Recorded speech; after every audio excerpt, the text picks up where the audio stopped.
हुजूर की हर आने वाली घड़ी पिछली घड़ी से बेहतर है, तो उम्मत की भी हर आने वाली घड़ी पिछली घड़ी से बेहतर होगी। हम आने वाले साल का इस्तकबाल इसी एतबार से करेंगे कि रब ताला का वादा है कि हर आने वाली घड़ी बेहतर होगी, तो फिर इंशाअल्लाह हम ये कहेंगे, बल्कि उसके बाद आने वाले साल भी हमारे हैं।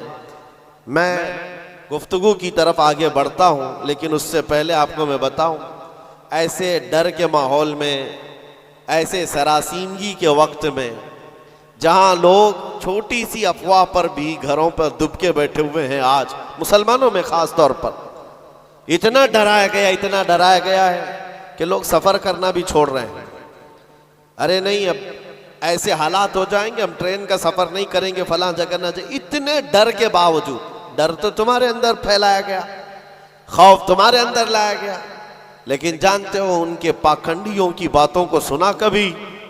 ये गुफे में बैठकर ये कहते हैं कि 2029 में भारत का प्रधानमंत्री मुसलमान बन सकता है। यह हम नहीं कह रहे, यह हम नहीं कह रहे, और ना ही उस कुर्सी की लालच में हम दौड़े भाग रहे हैं।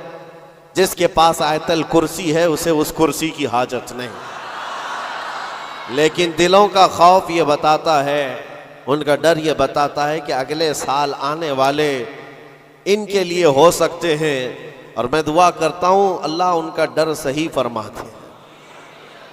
अजीज़ान गिराम वक़ार, हर आने वाला दिन तुम्हारे लिए बेहतर है, लेकिन शर्त है, एक ही शर्त है, क्योंकि रब ताला ने फरमाया वला तहीनु वला तहज़नु व अंतुमुल अअलौ, घबराओ मत, बेकरार मत हो, तुम सबसे ज्यादा कामयाब रहोगे इन कुंतुम मुमिनीन। शर्त यह है कि तुम मेरे नबी की गुलामी में आ जाओ, ईमान वाले हो जाओ, तब फिर तुम्हारे लिए हर आने वाली घड़ी बेहतर है, हर आने वाली घड़ी पिछली घड़ी से बेहतर है। शर्त यह है कि ईमान की जिंदगी आ जाए तुम्हारे, और ईमान ना हो, ईमान किसे कहते हैं सबको पता है, हदीस रसूल है, मेरे आका सल्लल्लाहु अलैहि वसल्लम ने फरमाया ला युमिनु अहदुकुम हत्ता अकूना अहब्बा इलैहि मिन वालिदिही व वलदिही वन नासी अजमाइन। तुम में से उस वक्त तक कोई मोमिन नहीं हो सकता कामिल, जब तक कि वो अपने माँ बाप, औलाद और सारी दुनिया से ज्यादा मुझसे मोहब्बत ना करे। दूसरी हदीस है ला युमिनु अहदुकुम हत्ता यकून हवाहु तबअन लिमा जिअतु बिही।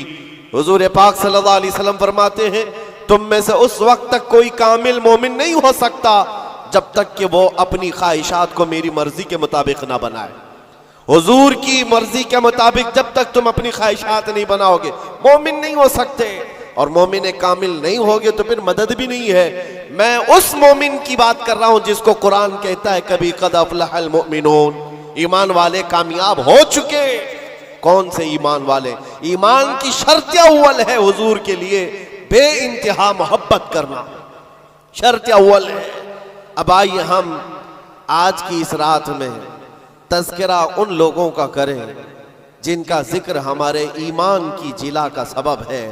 वो दीवान गाने इश्क़ रसूल जिन्होंने अपनी जिंदगियां हुजूर के कदमों में निछावर कर दी। मैंने आज ये सोचा कि उनकी बारगाहों में खिराज अकीदत पेश करते हुए जवानों के लिए मिसाल रखो। आज के नौजवान आइडियल किसको समझेंगे?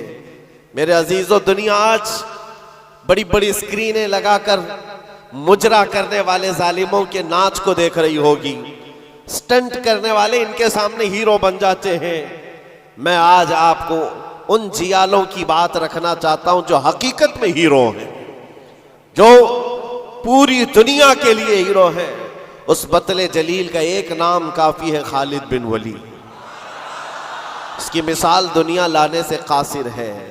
मेरे अजीजों, मेरी पूरी गुफ्तगू का खुलासा सिर्फ इतनी बात पर होगा जो बरेली के इमाम ने पुकार कर कहा था, फिर के गली गली तबाह, ठोकरें सबकी खाई क्यों, दिल को जो अक्ल दे खुदा तेरी गली से जाए क्यों। आज जो गली गली घूम रहे हैं उन तक भी पैगाम पहुंचाओ, फिर के गली गली तबाह, ठोकरें सबकी खाए क्यों।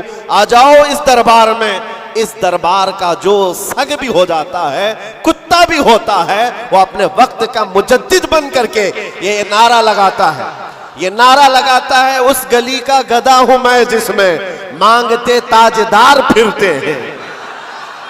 उस गली का गदा हूं मैं जिसमें मांगते ताजदार फिरते हैं। खुसरवी अच्छी लगी ना सरवरी अच्छी लगी, हम फकीरों को मदीने की गली अच्छी लगी।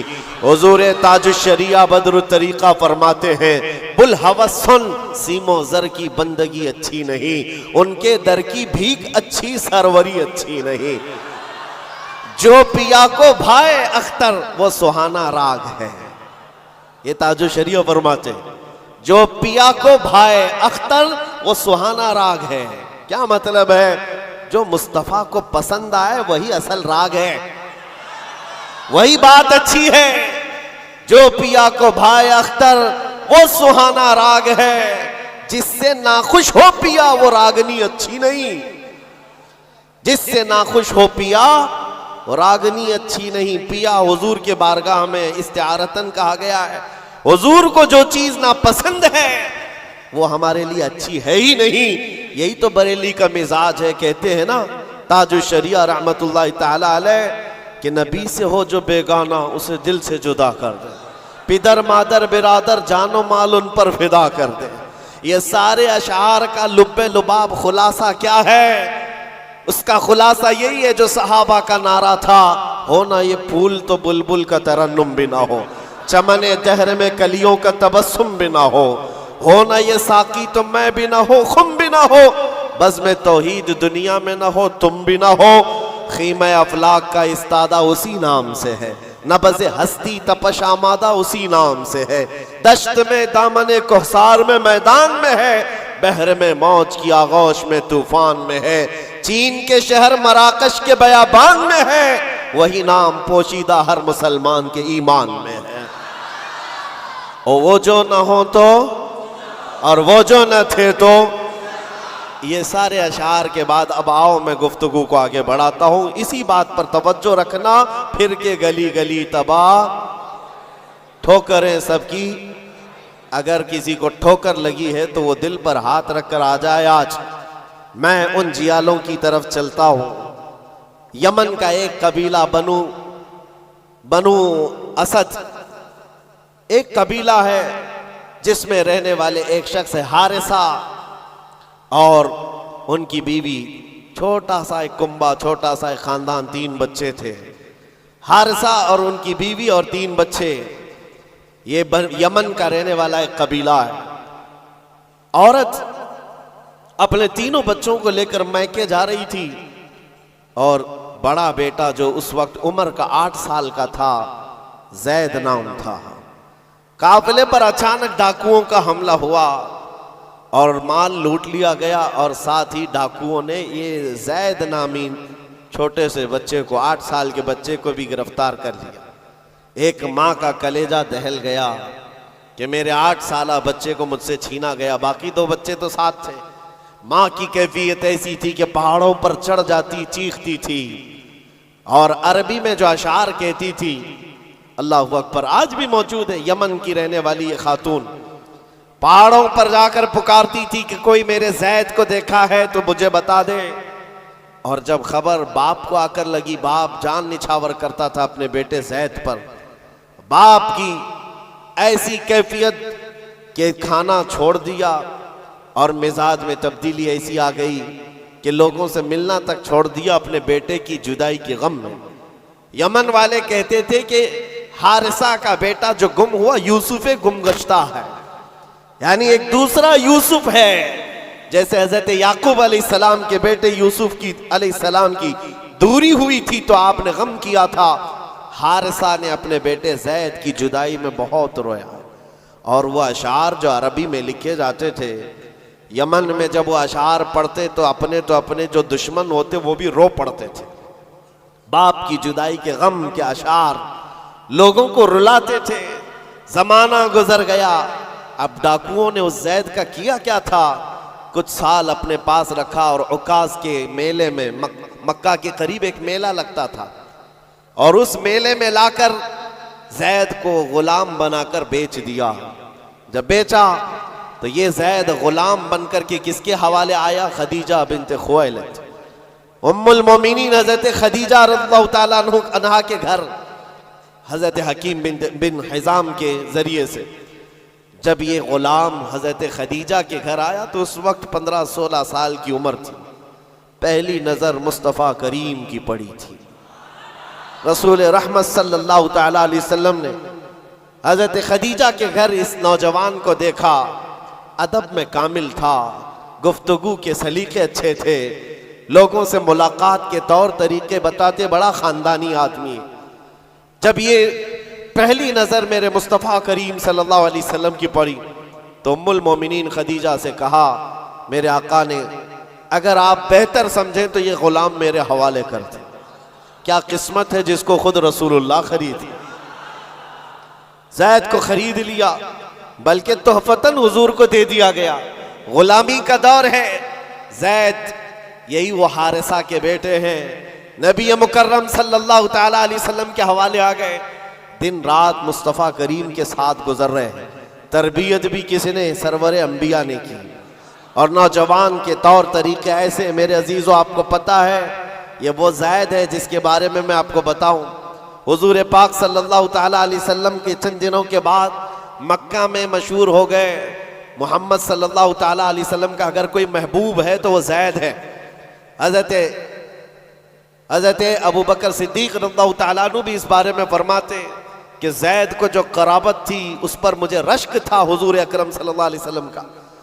अब ज़माना बीतता गया, ज़ैद के घर छूटे, ख़ानदान छूटा, माँ छूटी, बाप छूटे, गुलामी का दौर चल रहा है। एक बार हज के लिए एक कबीला यमन से आया हुआ था और यमन वाले हज करने के बाद वो अशार सुना रहे थे जो हारिसा ज़ैद के बाप ने लिखे थे अशार, और रुला रहे थे। वहां जब ये कबीला यमन के वो अशार पढ़ करके सुना रहा था, यही ज़ैद वहां से गुजर रहे थे। यमन वालों ने देखा, पहली नजर में पहचान लिया, ये वो ज़ैद है जिसका बाप पूरे यमन को रुलाता है इसकी जुदाई में। यह मक्का हरम काबा के पास क्या कर रहा है। लोगों से पूछा कौन है, लोगों से पूछ करके ज़ैद को बुलाया गया। पूछा तुम्हारा नाम का ज़ैद, बाप का नाम हारिसा। लोगों ने कहा तुझे पता भी है तेरी माँ का क्या हाल है, तेरे बाप का क्या हाल है। तेरी माँ रोज पहाड़ों पर चढ़ जाती है, आसमान को पुकारती है कि आसमान बता मेरा ज़ैद जिंदा है तो मैं जीने की तमन्ना रखूं। बाप तेरा अशार लिख करके यमन को रुलाता है।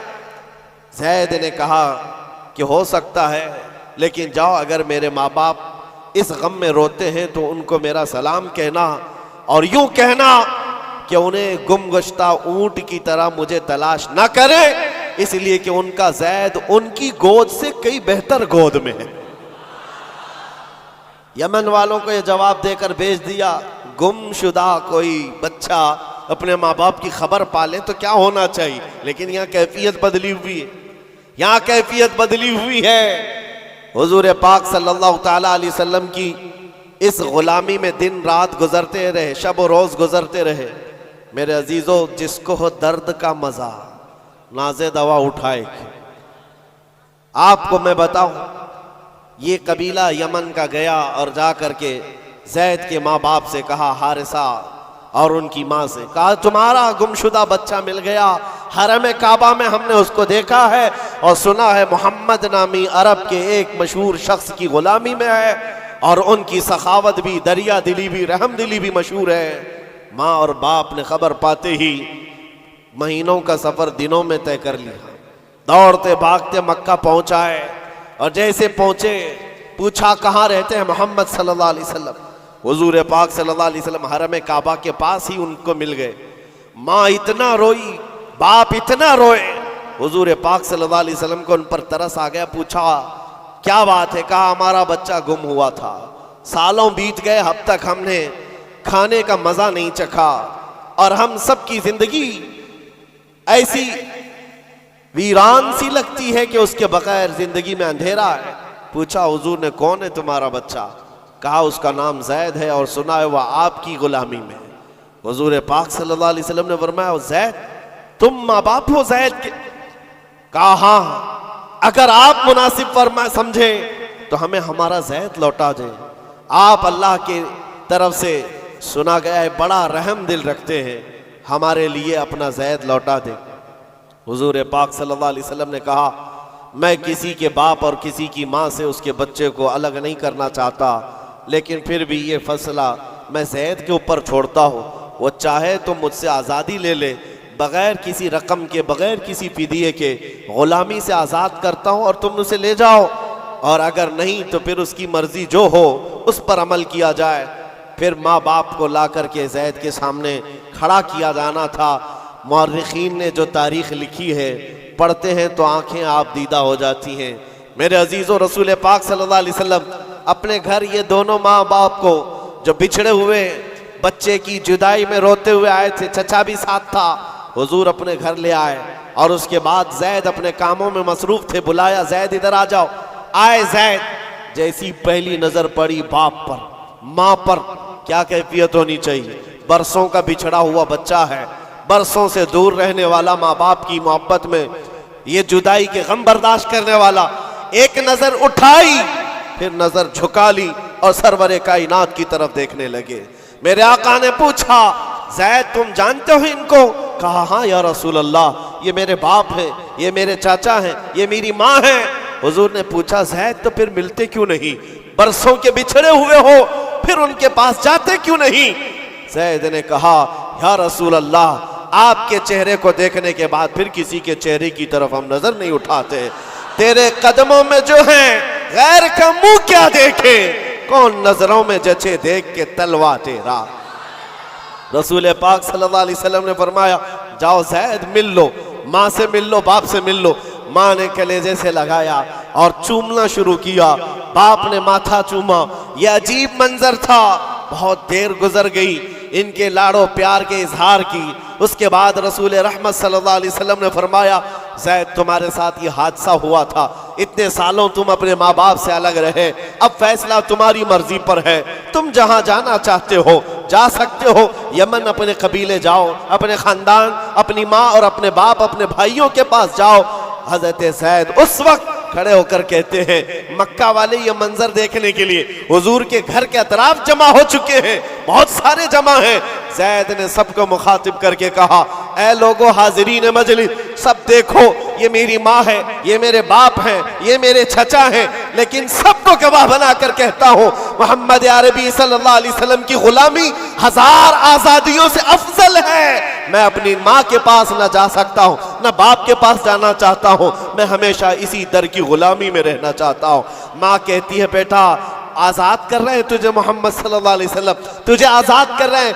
दुनिया में किसी को आज़ाद कर दिया जाए उस वक्त तो बहुत बड़ी नेमत समझी जाती थी, लेकिन तुम हो कि आज़ाद होना नहीं चाहते।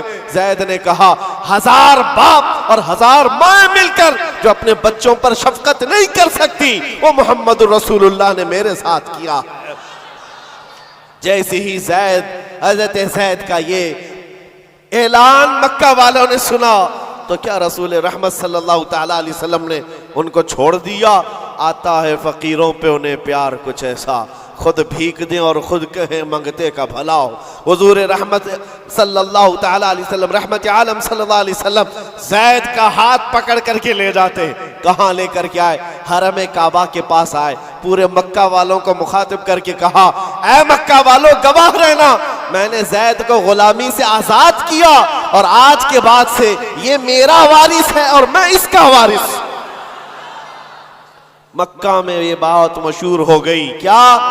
ज़ैद को ज़ैद बिन हारिसा कम कहा जाता था, ज़ैद बिन मोहम्मदुर रसूलुल्लाह कहा जाता। मोहम्मदुर रसूलुल्लाह का बेटा ज़ैद। मेरे अजीजों, जो इस दरबार में आया है, जाहिर सी बात है ये वो मज़ा है जिसको चखने के बाद ही बरेली के इमाम ने कहा था, फिर के गली गली तबाह, ठोकरें सबकी खाई क्यों, दिल को जो अक्ल दे खुदा तेरी गली से जाए। हुजूर पाक के दरबार का लुत्फ जिसने उठा लिया है, फिर वो किसी और दरबार की तरफ मुंह भी नहीं करता। हुजूर अकरम सल्लल्लाहु ताला अलैहि वसल्लम की बारगाह की लज्जत जिसे हासिल है, वो आज के हैप्पी न्यू ईयर के जलसों में या वहाँ के तमाशाओं में शिरकत करेगा? हरगिज नहीं हो सकता, हरगिज नहीं। वो आंख उन तमाशाओं को नहीं देख सकती जो जलवे रसूल देखने के लिए बेताब है। आज की रात मेरे अजीजों ये लिखा जाएगा, तुम्हारे नामा अमाल में तो ये लिखा ही जा रहा है। दुनिया के जो जो हालात अभी चल रहे हैं वो भी लिखा जा रहा होगा। कि लोग साल का आखिर हिस्सा किस तरह से गुजारते हैं, नए साल की इब्तिदा और उसका इस्तकबाल किस तरह करते हैं। दुनिया वाले ऐश में धुत होकर, नशे में धुत होकर के करते हैं, मगर मुसलमान नबी पाक के कदमों में ही कामयाबी समझता है। आओ हुजूर रहमत आलम सल्लल्लाहु तआला अलैहि वसल्लम के उस दरबार की लज्जत में देना चाहता हूँ। इसीलिए इस बात पर मैं बार बार तवज्जो दे रहा हूँ। फिर के गली गली तबाह, ठोकरें सबकी खाई क्यों, कब तक ठोकरें खाओगे ऐ नौजवानों, कब तक उसकी गली में इसकी गली में कहाँ कहाँ मांगोगे, कहाँ कहाँ किससे किससे बात करोगे। एक गली की तरफ आ जाओ जो हर गली से आजाद करती है। दूसरों के मंगता बनने से बेहतर है आमीना के लाल के मंगता बन जाए। उस नबी पाक की गुलामी जो हजार आजादियों से अफजल है। सैयदना बिलाल हबशी रदी अल्लाह ताला, वो जानिसारे रसूल, दामने रसूल में जैसी आ गया। जानते हो हजरत बिलाल हबशी रदियल्लाहु ताला कई सालों तक जख्म उठाए और बच्चा बच्चा उनके मुतालिक जानता है। मक्का की गलियों में उनके पैरों में रस्सी बांधकर औबाश लोगों के हाथ में दिया जाता और वो बदमाश लड़के आपको मक्का की गलियों में रस्सी में पाँव में रस्सी बांधकर खींचा करते थे। उनकी जिस्म पर, उनकी पीठ पर गरम सिल रखा जाना, दहकते हुए अंगारों में उनको सुलाया जाना, ये सब रिवायतें पता है आप बिलाल हबशी को। लेकिन जो मैं बात कहने जा रहा हूँ, जमाना बीत गया, आप तो हुजूर पाक की गुलामी में आए और हुजूर पाक सल्लल्लाहु अलैहि वसल्लम की वफात के बाद सिद्दीक अकबर का ज़माना आया, हज़रत उमर का ज़माना। मेरे अजीज़ों, आपको एक बात बताऊं, जब मजलिसे अमीरुल मोमिनीन हज़रत उमर फारूक रज़ियल्लाहु ताला अन्हु में हज़रत बिलाल हाजिर होते, बिलाल उनकी कैफियत क्या थी, वो भी मक्का के एक गुलाम थे, हबशी गुलाम। हबशी गुलाम उस वक्त मक्का में हिकारत से देखते थे लोग, काले रंग का होता है, चौड़ी नाक का होता है। लेकिन सैयदना बिलाल हबशी की बात यह है, अमीरुल मोमिनीन उमर इब्न खत्ताब, जिसके रौब और दबदबे का हाल ये है कैसर और किसरा की फौजें थर थर कांपती हो, वो अमीरुल मोमिनीन जिसके बू से, जिसकी सिर्फ और सिर्फ हवा से, जिसकी खुशबू से शैतान रास्ता बदल लेता हो। जब बिलाल हबशी उनकी महफिल में आते तो क्या कहकर पुकारते जानते हो? या सैयदना बिलाल, या सैयदना बिलाल, ऐ हमारे आका बिलाल आइए, ऐ हमारे आका बिलाल आइए। हजरत बिलाल कहते, हुजूर ये आपकी जुबान से अच्छा नहीं लगता, मैं गुलाम हूं, मुझे गुलाम कहकर पुकारे, आप सैयदना कहते। कौन कह रहा है सैयदना? उमर इब्न खत्ताब। किसको कह रहे? बिलाल हबशी को। सैयदना बिलाल आइए।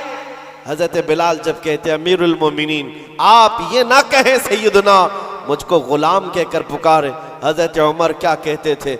आइए आपको मैं बताऊं क्यों सैयदना बिलाल कहकर पुकारता हूं। आप अपना जुब्बा उठाएं। जब वो जुब्बा उठाते, उनकी पीठ पर जो दागे हुए निशान थे, हजरत उमर उसको बोसा लेते थे और चूमते थे और कहते, ऐ बिलाल, जो रसूलुल्लाह की मोहब्बत में जख्म तुमने खाए, वो जख्म हमने नहीं खाए हैं। जिसको हो दर्द का मजा, नाज़े दवा उठाए क्यों।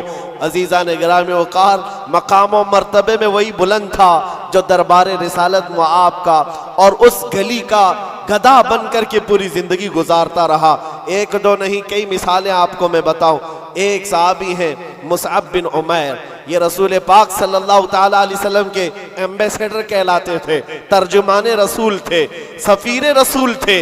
इनकी कैफियत क्या है? अल्लाहु अकबर। तारीख में लिखा है, ये 27 साल के कड़ियल जवान और मक्का में ऐसे लिबास पहनते थे कि रेशम का लिबास, इनका लिबास मशहूर था। और मक्का की गलियों में जब घूमते थे, इनका इतर जो लगाते, पूरी गलियों में खुशबू आती।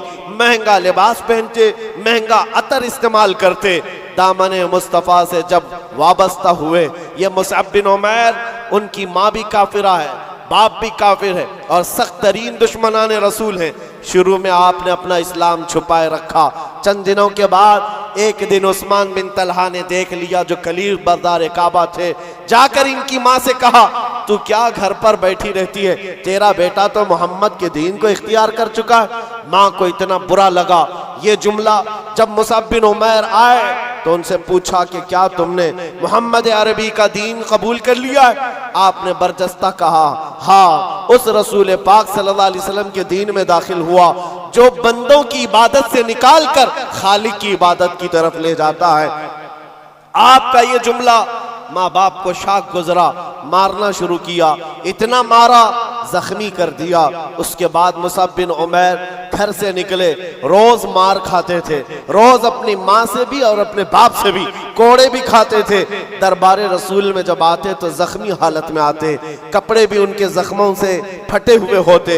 हुजूर पाक सल्लल्लाहु अलैहि वसल्लम ने फरमाया मुसअब तुम यहाँ से हबशा चले जाओ, हबशा हिजरत करके चले जाओ।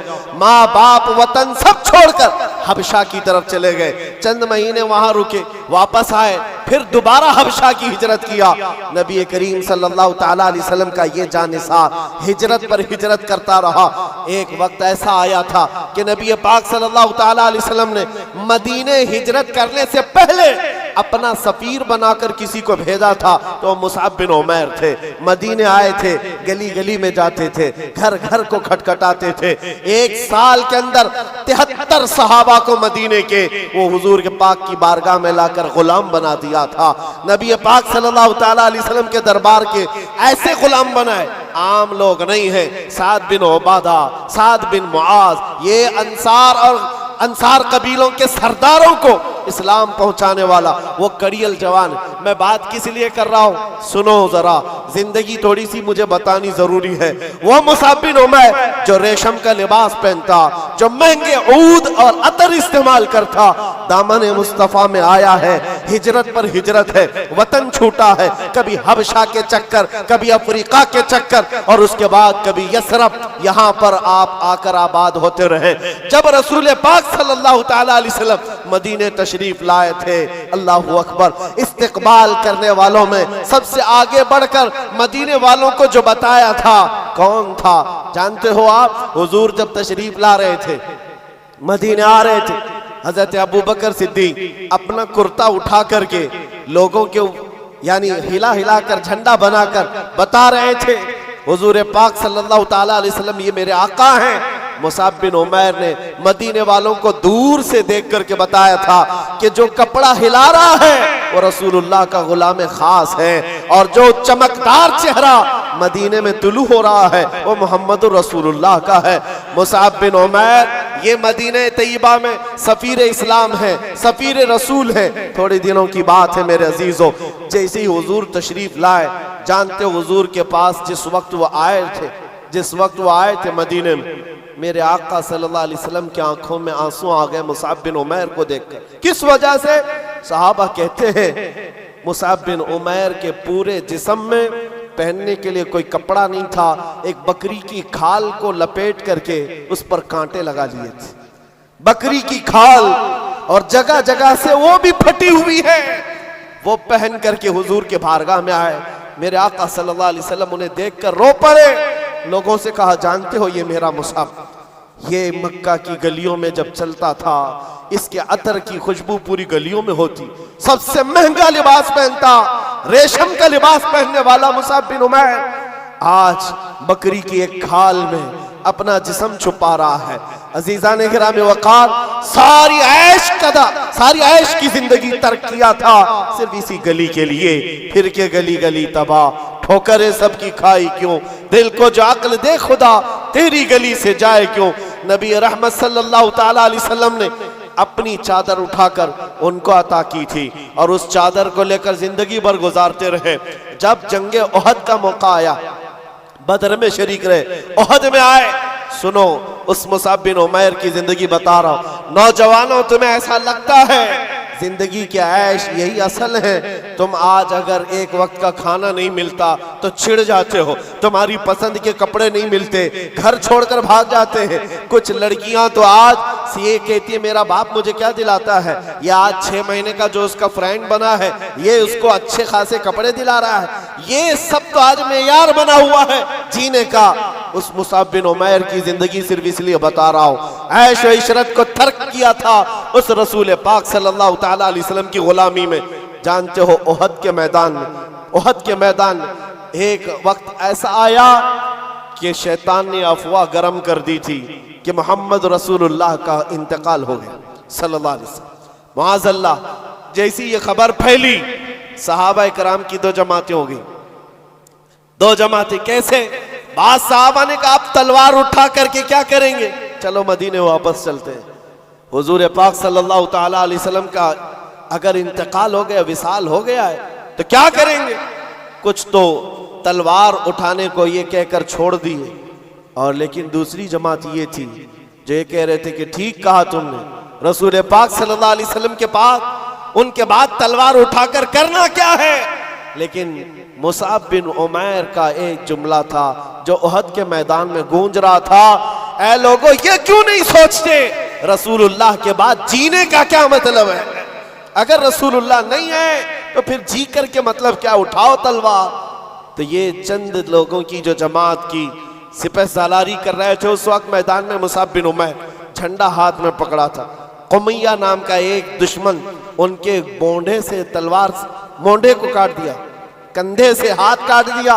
झंडा रसूलुल्लाह का जिसके हाथ में है, वो हाथ का कट जाना, गोया कि झंडा नीचे आ जाए। मुसाब बिन उमैर का एक हाथ कटा, झंडा बाएं हाथ में उठाकर खड़े हुए। रसूलुल्लाह का झंडा गिरने नहीं दे रहे थे, और जब बाएं हाथ में उनका झंडा आया तो वही जालिम ने बाएं हाथ को कहनी समेत काट दिया। झंडा या तो इस हाथ में हो सकता है या इस हाथ में। तारीख इस्लाम की सच्चे और आग की सरगर्दानी करो, सरगर्दानी करो तो पता चले मुसाब बिन उमैर ने कटे हुए बाजुओं से उस परचम को पकड़ा था, सीने में दबाकर, अपनी ठूड़ी के नीचे दबाकर हुजूर के परचम को नीचे नहीं आने देना चाहते। जिसके इधर का बाजू कट गया हो, उधर का हाथ कट गया हो, कटे हुए हाथों से। और उसी उहद के मैदान में जालिमों ने जब देखा कि ये झंडा नीचे आने नहीं देता, सीने पर बहुत तेज भाला मारा, नेजा मारा। उस वक्त आपने पुकार कर कहा उहद के मैदान में, ये नहीं कि लोगों मेरा हाथ कट गया, लोगों मेरा बाजू कट गया, लोगों मेरे सीने पर दुश्मनों ने नेजा मारा। नहीं, उहद के मैदान में मुसाब बिन उमैर पुकार रहे थे, मेरा कोई साथी करीब है तो आ जाए, मुझे न संभाले रसूलुल्लाह का झंडा संभाल ले, मैं इसे आखिरी सांस तक नीचे आने नहीं देना चाहता। हुजूर पाक सल्लल्लाहु ताला अलैहि वसल्लम के परचम को नीचे आने नहीं देना चाहते। उनके भाई थे, उन्होंने उठा लिया। हजरत मुसाब बिन उमैर उहद के मैदान में शहीद हो गए। जानते हो रसूल पाक सल्लल्लाहु अलैहि वसल्लम सारी लाशों को जब जमा कर रहे थे, मुसाब बिन उमैर के पास आए और फिर कहा, ए मुसाब बिन उमैर, वो सफीर इस्लाम है, रसूलुल्लाह का तर्जुमान है। मिनल मुमिनीन रिजालुन सदक़ू मा अहदुल्लाह अलैह, मोमिनीन में से कुछ लोग वो हैं जिन्होंने अल्लाह से किया हुआ वादा पूरा कर दिया है। और उसके बाद उनके दफन का तरीका भी है। अल्लाहु अकबर। रसूल पाक सल्लल्लाहु अलैहि वसल्लम ने फरमाया, इनको दफन करो, इनको दफन करो। जब इनको दफन करने की बात आई तो आपका जिस्म छुपाने के लिए, आपका जिस्म छुपाने के लिए सहाबा कोशिश करते रहे। जब उनका सर छुपाया जाता तो नीचे से खुल जाता, और जब नीचे का हिस्सा छुपाते तो सर का हिस्सा खुल जाता। कपड़ा इतना नहीं था आपके पास, कपड़ा इतना नहीं था। नबी पाक सल्लल्लाहु ताला अलैहि वसल्लम के पास सहाबा ने कहा, इतना ही कपड़ा मुसाब के पास रह गया। हुजूर पाक सल्लल्लाहु अलैहि वसल्लम ने फरमाया, मुसाब के पास एक छोटा टुकड़ा है, वो दुनिया से एक छोटा टुकड़ा लिए जा रहा है और साथ में रसूलुल्लाह को लिए जा रहा है, मुहम्मदुर रसूलुल्लाह को साथ लिए जा रहा है। इस घर घास उनके कदमों पर रखकर दफन किया गया।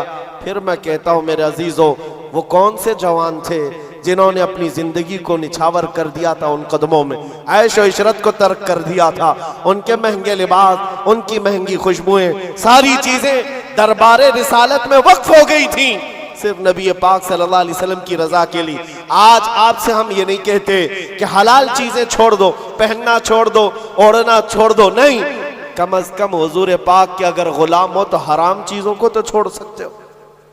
लिबास अच्छा पहनो, खुशबू इस्तेमाल करो, इसकी ममानियत नहीं है। लेकिन ऐ नौजवानों, अगर हुजूर की गुलामी का दावा करते हो तो हम चाहते हैं तुम्हारे कान फिर ये गंदे नगमे क्यों सुनते हैं, ये गालियां तुम्हारी जुबानों से निकलती कैसे हैं, ये तुम आवारागर्दी में अपनी आंखें बहकाते कैसे हो। तुम्हारे ये जिस्म का हर अज़ू गुनाहों की गम्माज़ी क्यों कर रहा है? नबी रहमत सल्लल्लाहु अलैहि वसल्लम के गुलाम हो तो फिर आओ मेरे अजीजों, उस दरबार का की गुलामी की लज्जत जिसे मिल जाए। अल्लाह अकबर। मैं सच कहता हूँ, इकबाल ने एक जुमला कहा था, इकबाल के अशार बहुत मानाखेज है।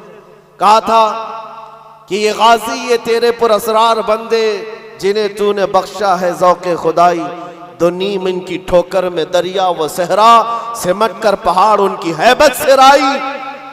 और फिर इकबाल जो कहता है, दो आलम से करती है बेगाना दिल को, अजब चीज है लज्जत आशनाई।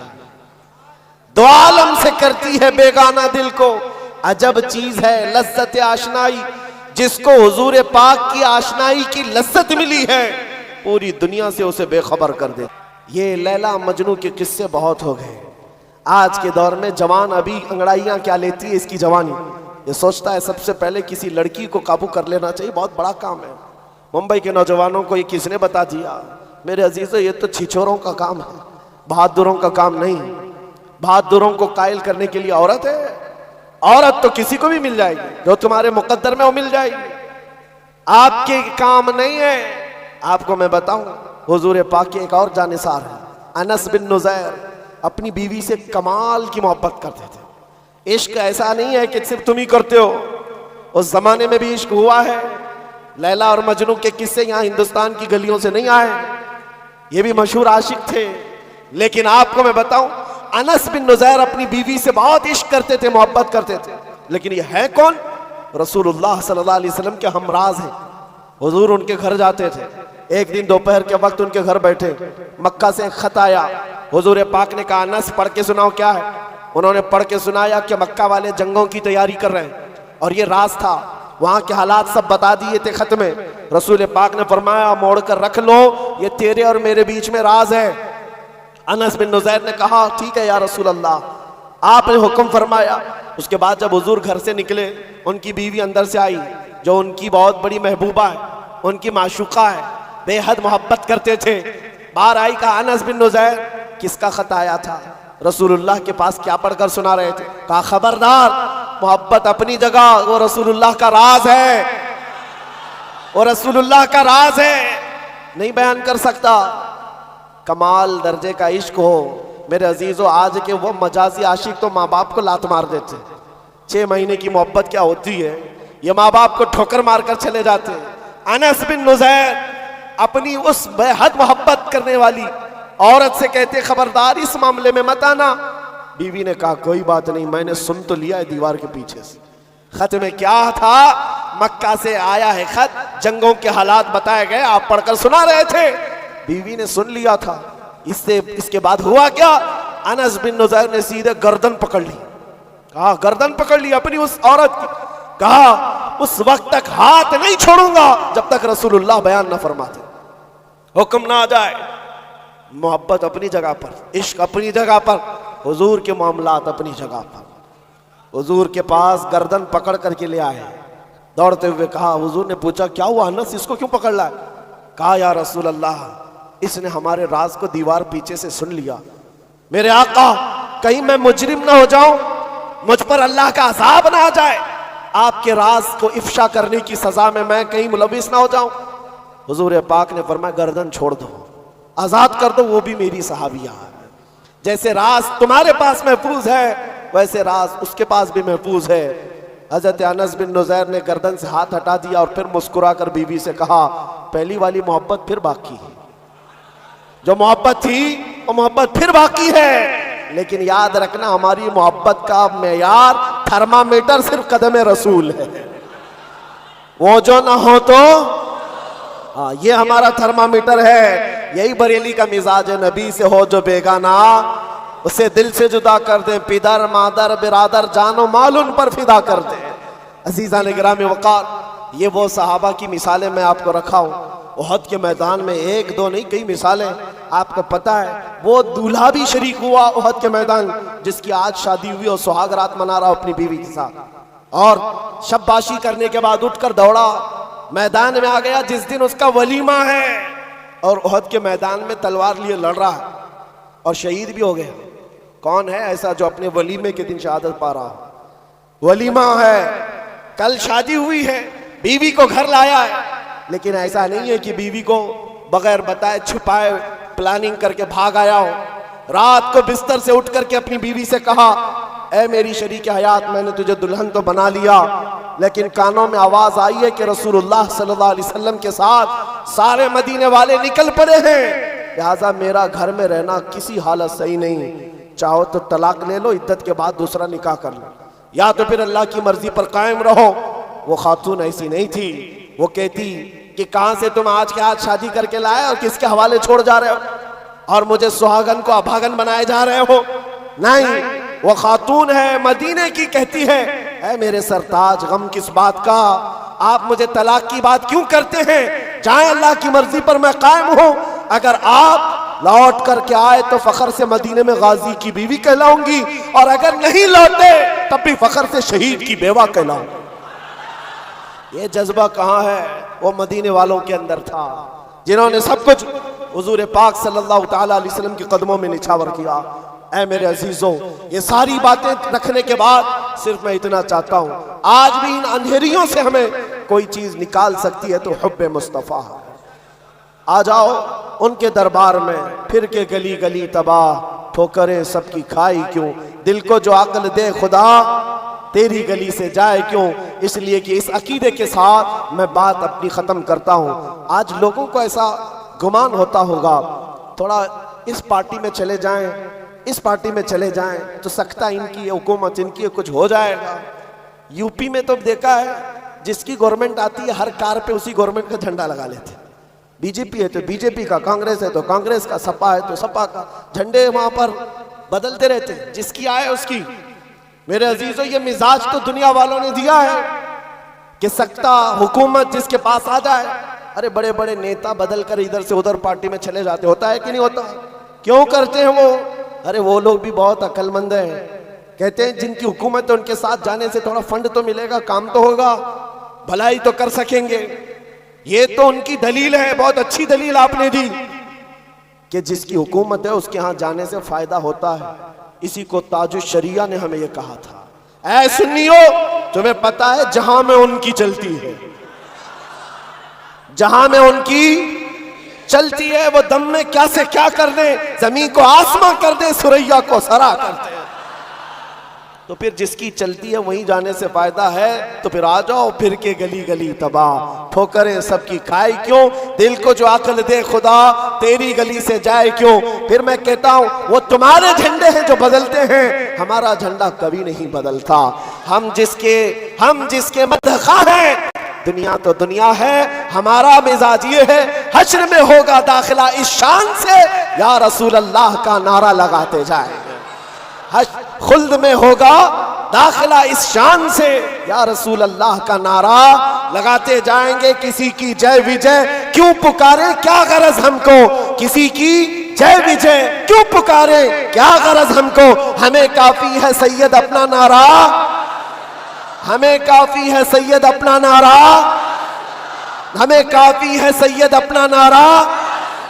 अपना सब कुछ गुंबद खजरा कल भी था, आ मेरे नबी से मेरा रिश्ता कल भी था, आ बतला दो गुस्ताख नबी को गैरत सुन्नी जिंदा है, उन पे मर मिटने का जज्बा कल भी था। आ लब्बैक या रसूल अल्लाह, लब्बैक या रसूल अल्लाह, लब्बैक या रसूल अल्लाह।